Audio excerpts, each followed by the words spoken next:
السلام عليكم ورحمة الله وبركاته، أحلى وأغلى أخوات ومتابعين اللي بيدعموا سمسمة، هم متابعين سمسمة، عاملين إيه؟ يا رب تكونوا بخير وبيوتكم دايمًا كده مليانة بالخير. الناس اللي عايزة تربي فراخ بلدي مش عارفة إيه هي أحسن نوع من أنواع الفراخ البلدي لإنتاج البيض، في الفيديو ده إن شاء الله هنتكلم عن أفضل أنواع الفراخ البلدي لإنتاج البيض، طبعًا ده بالنسبة للأنواع يا جماعة اللي موجودة عندنا في مصر، مش هنتكلم على الأنواع المستوردة، هنتكلم على الأنواع المحلية اللي إحنا نقدر نربيها وناخد منها أعلى إنتاج للبيض. ما نروحش نجيب بقى فراخ ونكلّفها ونأكّلها وتقعد معانا وفي الآخر تدّينا إنتاج بيض قليل أو يكون فيها عيوب، هاقول لكم على كل الأنواع اللي موجودة، إيه هي مميزاتها وإيه هي عيوبها، وهاخلّيكم أنتم في الآخر طبقًا لظروفكم تعرفوا أنتم هتشتروا إيه بالضبط، خلاص؟ هتطلعوا من الفيديو ده صدقوني مستفيدين جدًا، جدًا،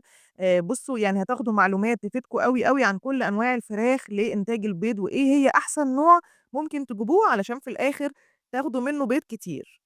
شجعوني بقى يا أحلى أخوات يالّا باللايكات وبالشير واشتراك في القناة وتفعيل زر الجرس للكل علشان يوصلكم إشعار بكل الفيديوهات الجديدة اللي بتنزّلها القناة، اللي إن شاء الله ما فيش فيديو فيهم هتشوفوه إلا لمّا هيفيدكم إن شاء الله بمعلومة كويسة. يالّا بينا ندخل على الفيديو بتاعنا، بس طبعًا زي ما إحنا متعودين، أول حاجة نذكر الله، ألا بذكر الله تطمئن القلوب، وكمان نصلّي على الحبيب المصطفى، اللهم صل وسلم وبارك عليك يا حبيبي يا رسول الله. بُصّوا يا جماعة، لو أنتم عايزين تعرفوا إيه هي أحسن أنواع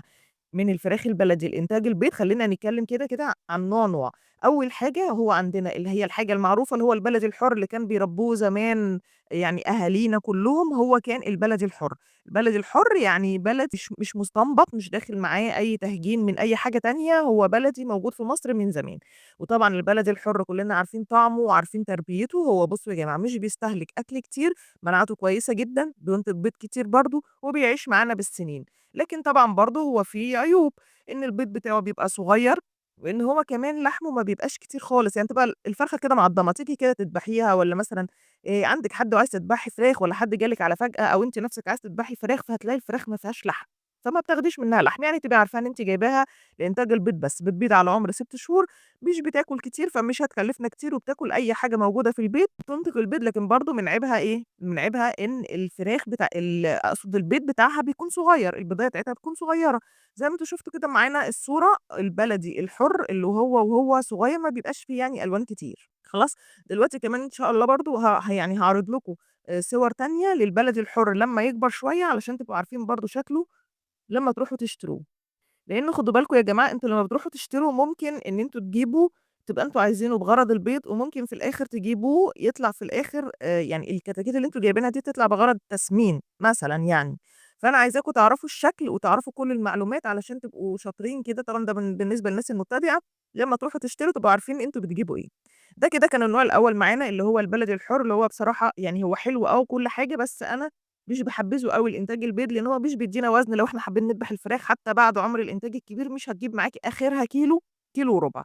ففي أنواع تانية هُم بدأوا بقى يستنبطوا عشان العيوب اللي أنا قُلتها لكم دي، فبدأوا يحسّنوا بقى شوية من الإنتاج، فظهر عندنا حاجة اسمها البلدي المشعّر، اللي هُم بيبقوا واخدين البلدي الحُر وعاملين له تزاوج مع ساسو، فطلع لنا البلدي المشعّر. مشعّر يعني تهجينة خفيفة، في تهجين بس كده من الساسو، لكن في الأصل برضه هو بيدّينا زي البلدي الحُر. طبعًا هو إنتاجه أحسن من البلدي الحُر في الإنتاج، بالنسبة يعني طبعًا لإنتاج البيض، وبالنسبة للوزن، هو وزنه طبعًا زاد شوية عن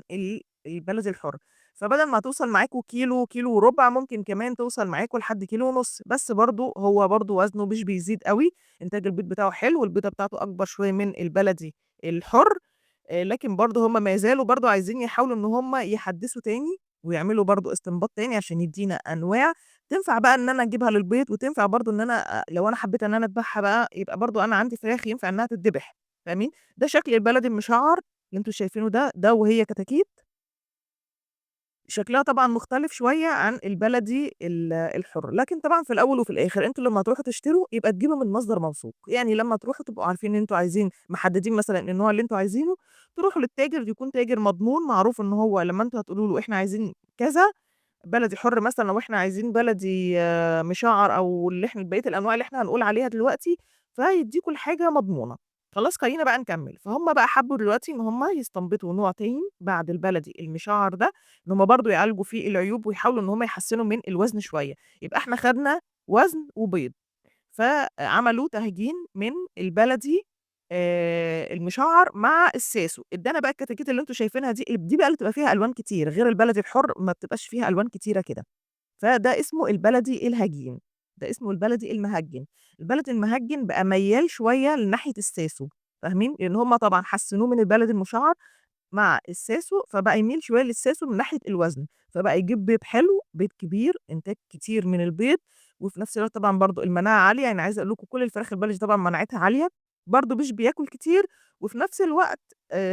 هو الوزن بتاعه عالي، بقى يوصل لوزن حوالي 2 كيلو، ده في النهاية يعني ممكن تذبحيها على 2 كيلو، فبرضه هو يعتبر من الأنواع الكويسة جدًا، الناس كتيرة أوي دلوقتي بقت شغّالة على البلدي المُهجّن ده أو البلدي الهجين أكتر بكتير جدًا من البلدي الحُر والبلدي المشعّر. ندخل بقى على النوع اللي معانا بعد كده النوع الرابع وده ممتاز، ممتاز، ممتاز لإنتاج البيض. يعني الناس اللي بتبقى عايزة تعمل مشروع لو مش هتجيب طبعًا الفراخ المستوردة اللي هي إليزا ولوهمان، فبتجيب الفراخ اللي أنا هاقول لكم عليها دلوقتي دي اللي هي الفراخ الفيومي البيور، الفيومي الفضي. الفيومي الفضي البيور يا جماعة دي ممتازة جدًا، جدًا اللي هتظهر لكم دلوقتي صورتها دلوقتي قدّامكم على الشاشة. دي يا جماعة الفراخ الفيومي طبعًا هي من اسمها معروفة فيومي بيور أو فيومي حُر، ودي موجودة يعني أساسيها أصلًا من الفيوم.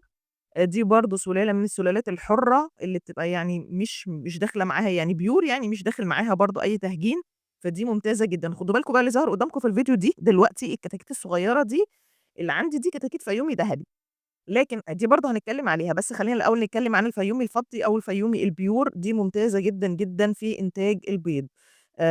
يعني مش عايزة أقول لكم من أحسن أنواع الفراخ ومن أجمل أنواع الفراخ بالنسبة للبيض، ممتازة، بس هي طبعًا عيبها إنها برضه وزنها وما بتاكلش كتير على فكرة خالص، يعني مش هتكلّفكم برضه زي الفراخ الحُرّة، زي الفراخ البلدي الحُر، لكن هي برضه من ضمن عيوبها إن هي وزنها بيبقى قليل، بتبقى برضه ضعيفة، يعني برضه ما بتكبرش، هي بتبقى أنتِ برضه عارفة إن أنتِ جايباها لإنتاج البيض مش للتسمين، يعني برضه مش هتدّيكم وزن كبير، لكن هي أحلى من الفراخ البلدي الحُر في إنتاج البيض، وكمان البيضة بتاعتها بتكون كبيرة مش زي الفراخ البلدي الحُر اللي هي بتكون البيضة بتاعتها صغيرة، وزي ما قُلت لكم كده إنها ما بتاكلش كتير، يعني أكلها ضعيف، فنقدر نقول إن إحنا برضه نربيها لإنتاج البيض لكن الحقيقة أنا مش حاسة إنها متوفرة كتير، يعني البيور الفضي البيور دي ما بتبقاش متوفرة كتير، يعني المكان اللي أنا موجودة فيه ما بالاقيهاش نهائي خالص الفضة دي، فأنا باضطر إن أنا أجيب اللي قدامكم دي اللي هي إيه، اللي هي الفيومي الدهبي، لكن الفيومي الفضي ما بالاقيهاش خالص. وطبعًا هي في فرق ما بينها وما بين الفيومي الدهبي كبير جدًا، الفيومي الفضي هي بتدّي وزن قليل وبيض أعلى طبعًا بكتير برضه من الفيومي الدهبي، علشان كل أمّا الفرخة تكون وزنها قليل، كل أمّا هي هتدّيكم برضه إنتاج بيض كويس. فاهمين إزاي؟ الفراخ الفيومي الفضّي إنتاجها من البيض حلو، لكن هي كوزن بتبقى أعلى برضه من الفيومي من قصدي البلدي الحُر، وعلى فكرة طعمها حلو جدًا، جدًا، يعني ما تقولوش بقى بَط وسِمّان وحمام لأ طعمها حلو أوي، هتعجبكم جدًا الفراخ الفيومي الفضّي دي، والفراخ برضه الفيومي الدهبي طعمها برضه حلو جدًا، بس هي بتشيل وزن عالي أوي، وفي منها برضه نوعين، الفيومي الدهبي دي بقى خلّينا نتكلم عليها بقى بعد كده، دي برضه الفيومي الدهبي دي هي بتعتبر مهجنة من الفيوم الأصلي اللي هي البيور مع حاجة تانية، بتدّينا وزن كبير، يعني وزنها بيوصل يعني ممكن توصل برضه وزنها ل2، 3 كيلو، فاهميني إزاي؟ فالفراخ الفيومي الدهبي دي برضه خدوا بالكم إن هي في منها برضه للتسمين، وفي منها برضه لغرض البيض، عشان لمّا تروحوا تشتروا تبقوا عارفين إن أنتم بتجيبوا الحاجة تكون لغرض البيض. وطبعًا ده شكلها لمّا بتكبر، دي كده الفيومي الدهبي، أظن في فرق ما بينها وما بين الفيومي الفضي، الفيومي الفضي هتلاحظوا إن هي كانت جسمها قليل شوية، إنما الفيومي الدهبي جسمها بيبقى حلو، يعني تدّيكِ وزن وتدّيكِ إنتاج بيض عالي. الفيومي بيبيض على عُمر 4 شهور، 4 شهور ونُص بالكتير أوي مع تغذية كويسة، بيدّيكوا إنتاج بيض كويس جدًا، جدًا، فالفيومي من ضمن الحاجات اللي إحنا بنرشّحها علشان تجيبوها للبيض، لو أنتم هتجيبوا للبيض وتعملوا مشروع خلّيكم في الفيومي الفضي، لو أنتم هتجيبوا للبيض وفي نفس الوقت عايزين وزن فالفيومي الدهبي، بس تجيبوها مش تسمين علشان التسمين بتدّيكم وزن عالي أوي، أنا باقول لكم يعني بتوصل معايا ل3 كيلو على عُمر 3 شهور إلا حاجة بسيطة، أنتم متخيّلين ولو سِبتها طبعًا هتوصل وزن أكتر من كده، بس أنا باذبح يعني يعني 3 كيلو حلوة جدًا، جدًا بالنسبة للفيومي التسمين. لو أنتم بقى هتخلّوها للبيض، فأنتم يستحسن إن أنتم تقولوا لهم من الأول إن أنتم عايزين الفيومي الدهبي للبيض، وطبعًا تاخدوا بالكم أوي من موضوع التغذية لكل أنواع الفراخ البلدي علشان التغذية والإضاءة وحاجات كتيرة أوي إحنا قُلناها، هتلاقوا الفيديو دلوقتي ظاهر قدّامكم في علامة الآي اللي فوق، حاجات كتيرة أوي لو عملتوها هتخلّوا الفراخ البلدي اللي بتبيض مش هتبطّل عندكم بيض. تابعوا بس الفيديو اللي ظهر لكم دلوقتي في علامة الآي علشان ت ت يعني تعملوا الحاجات اللي أنا قُلت لكم عليها دي، هتخلّوا الفراخ عندكم تبيض جدًا. طيب خلّونا بقى نكمّل نوع تاني ممتاز وحلو جدًا، جدًا يا جماعة بالنسبة برضه لإنتاج البيض وهو الفراخ الجمّيزة. الفراخ الجمّيزة بُصّوا ممتازة، ممتازة طعم ووزن وبيض وكل حاجة هتعجبكم جدًا برضه في الفراخ الجمّيزة. فيعني الفراخ الجمّيزة والفراخ الفيومي مترشّحين جدًا لإن هم إن أنتم تجيبوهم علشان تكون هي الفراخ البياض. بس برضه ناخد بالنا ونركّز إن الجمّيزة في منها جمّيزة تسمين وفي منها جمّيزة بياض، تاخدوا بالكم أوي، أوي من الموضوع ده. كتكوت بيكون أسود وفي نقطة بيضا أو صفرا يعني موجودة كده على راسه زي ما أنتم شايفين كده، ده الجمّيزة. عشان في ناس بتبيع الكتاكيت البلدي لو أنتم كنتم يعني خدتوا بالكم من الصور اللي فاتت بالنسبة لكل الكتاكيت البلدي الحُر أو المشعّر أو الهجين حتى بيبقى فيه كتاكيت سودا. ففي ناس بتبيع الكتاكيت السودا دي على إنها كتاكيت جميزة، تاخدوها بقى وتقعدوا جنبها ال6 شهور لحد ما تبيض، إنما الجميزة زي الفيومي بتبيض برضه بدري 4 شهور ونُص، 5 شهور بالكتير أوي، بتجيب معاكم وزن حلو. وإنتاج البيض بتاعها طبعًا حلو أوي، البيض بتاعها كبير. نسيت كمان أقول لكم إن الفراخ الفيومي خاصةً كمان الفيومي الدهبي دي البيض بتاعها كتير أوي بيكون بصفرين، عشان تبقوا عارفين، يعني بيض كبير، حجم كبير وكمان بيطلع بصفرين. فأنتم علشان تجيبوا الفراخ الجميزة دي، تاخدوا بالكم أوي من الشكل يا جماعة إن هو يكون الكتكوت أسود بس لازم يكون في نقطة صفرا على راسه، وأحيانًا بتكون في نقطة صفرا في بطنه، بس البياض بيكون في نقطة صفرا على راسه. يعني الفراخ الجميزة دي يا جماعة بتدّيكم بيض عارفين شبه البيض بتاع المزارع، يعني تخيّلوا البيضة كده حلوة كده وكبيرة، وفي نفس الوقت الفراخ الجميزة بصراحة ممتازة، طعمها كمان حلو أوي، أوي، أوي لمّا تيجوا تدبحوها مناعتها قوية. آمم، عايزة أقول لكم إيه تاني، وزنها بيبقى عالي، يعني بصراحة برضه فيها كل المميزات. فالفراخ الفيومي والفراخ الجميزة الاتنين يُعتبر قريبين من بعض في إنتاج البيض، وفي نفس الوقت في المناعة وفي الأكل وفي الوزن وكل حاجة. والاتنين برضه طعمهم حلو جدًا. نيجي بقى لآخر حاجة وهي الفراخ الساسو، لأ طبعًا بلاش يا جماعة خالص، أنا ما باحبّذش طبعًا الفراخ الساسو، بتبيض وكل حاجة وحلوة وجميلة، بس غرضها في الأساسي قُلنا هو غرض التسمين مش بتدّيكِ البيض اللي أنتِ المفروض إن أنتم تاخدوه، فاهمين إزاي؟ بتبيض بعد 6 شهور، وبتاخد وقت طويل عشان تبيض، وتبيض كل يومين، 3 ممكن تدّيكم بيضة، ممكن تريّح أسبوع، ممكن تريّح أسبوعين، لإن هي أساسية زي ما قُلت لكم بغرض التسمين، بتدّيكم وزن عالي أوي، ممكن توصل ل3، 4 كيلو كمان. وطبعًا كل ما الفرخة تزيد أوي ما بتبيضش البيض الكويس، ما مش هتعيش معاكم بقى بالسنتين وال3 وال4 وكده زي باقي أنواع الفراخ اللي هي يعني ممكن تعيش معاكم سنين أو تدّيكم بيض. فبتجيب وزن عالي أوي، وبعد كده ممكن تلاقوها فجأةً إن هي إيه، ماتت. فأنا شايفة إن هي لأ، بلاش أحسن الفراخ السِسو. لأ، خلّيكم بقى في باقي أنواع الفراخ اللي أنا قُلت لكم عليها، الفراخ الهجين ممتاز، المشعّر ممتاز، الفيومي والجمّيزة برضه من الأنواع الممتازة. لو لقيتوا كمان الفيومي البيور بس تبقوا عارفين إنها مش هتدّيكم وزن. أنا قُلت لكم تقريبًا كل حاجة عن أنواع الفراخ، وقُلت لكم كل المميزات وكل العيوب بتاع كل نوع، والطعم والأكل وكل حاجة علشان برضه تبقوا عارفين أنتم لمّا تيجوا تشتروا إيه. هل أنتم بتشتروا بس لغرض البيض مش أكتر، والّا أنتم مش فارق معاكم يعني موضوع الوزن، والّا أنتم عايزين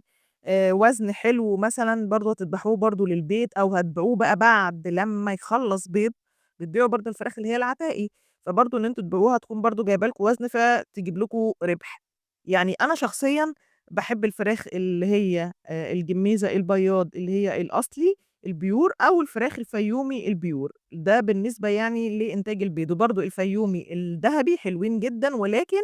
برضه نجيبها بياض مش نجيبها تسمين عشان هتدّيكم وزن عالي أوي، والبيض بتاعها مش هيكون كتير أوي. بس برضه الفراخ الفيومي زي ما قُلت لكم بتبيض البيضة بصفارين فبتبقى حلوة أوي. دول لو أنتم هتعملوهم كمشروع في البيت أو مشروع كده صغير، مش مشروع برأس مال كبير أوي، لإن أنتم لو هتجيبوا برأس مال كبير فأنتم هاتوا بقى الفراخ المستوردة اللي هي ليزا أو لوهمان. بس دول طبعًا الكتاكيت بتاعتها أو حتى الفراخ اللي هي بتتباع عمر يوم، فهي غالية جدًا، جدًا. فشوفوا أنتم بقى على حسب الإمكانيات، وعلى حسب أنتم محتاجينها لإيه، وعلى حسب أنتم بتربوا للبيت والّا أنتم عايزين تعملوها يعني كمشروع. فأنا كده قُلت لكم كل حاجة، وأنتم بناء عليه بقى حددوا أنتم عايزين إيه. ما تنسوش يا جماعة تدعموني بقى، والله أنا باتعب يا جماعة على الفيديوهات والله عشان باحاول يعني باحاول أفيدكم بأي معلومة وأي حاجة أكون عارفاها. فأنا بصراحة بابقى منتظرة كده من إخواتي إن هم يدعموني بس بلايك. بُص يعني هي هتدوسوا بس على اللايك وخلاص، لايك، اشتراك في القناة، وتعملوا share علشان نفيد الغير لو الناس برضه يعني مستنية إنها تعرف، والناس عايزة تربي برضه فراخ كده للبيض ومش عارفة إيه هي الأنواع أساسًا الموجودة أو إيه هي مميزات كل نوع، فالناس تستفاد برضه مننا. فاعملوا share كتير يا جماعة، أشوفكم إن شاء الله على خير، لو في أي سؤال ابعتوا لي في التعليقات إن شاء الله هارُد عليكم. ما تنسوش الفيديو اللي أنا قُلت لكم عليه هيعجبكم جدًا، في حاجات كتيرة أوي لو عملتوها هتزوّد معاكم أوي، أوي، أوي في إنتاج البيض، هتلاقوه ظاهر عندكم في شاشة النهاية وهتلاقوه كمان في علامة الآي فوق. أشوفكم على خير إن شاء الله في الفيديو اللي جاي، دمتم بخير وبيوتكم دايمًا مليانة بالخير. سلام عليكم يا جماعة.